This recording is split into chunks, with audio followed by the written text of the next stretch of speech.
Wait, they're actually letting me drive this. Time to find out why insurance premiums for my demographic are so high.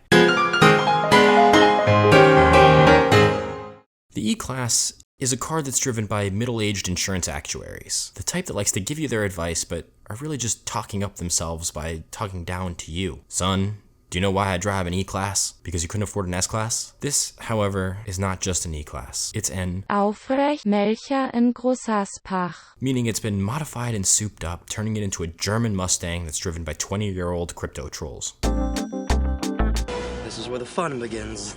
The E53 AMG gained substantial upgrades over the regular E-Class coupe. 429 horses compared to 362 and 35 pound-feet more of torque. Somehow though, it also gained like 300 more pounds. Top speed is annoyingly, ask me how I know, limited to 130 miles per hour.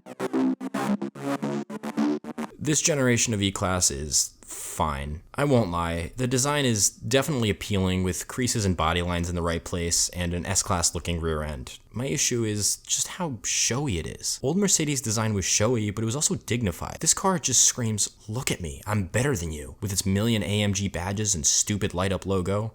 Hey, at least the wheels are cool. This interior is a lot. God, you could buy a new Civic for what this thing has in options and an old Civic for just the clock. The touchscreen is massive and complicated, so full of tech that it seems well past the capabilities of an E-Class buying boomer. Materials, however, are some of the best I've ever had the pleasure of self-actuating. Thankfully, the screen doesn't do everything, and there are analog buttons for almost every important function. Honestly though, this interior is not for me. It's too nice. It makes me feel like an imposter, and it just gives me thoughts of buying Tesla stock.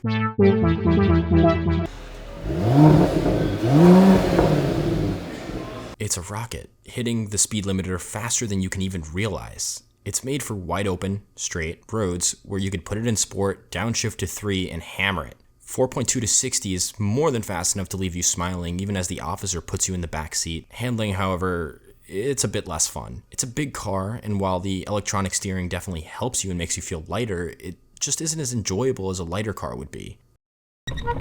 The 2019 E53 AMG is a high B-tier car for me. The car is fun to drive on straight highways and slightly curvy roads, but it's just too much. Driving it is memorable, but I honestly have no desire to own or even drive one frequently.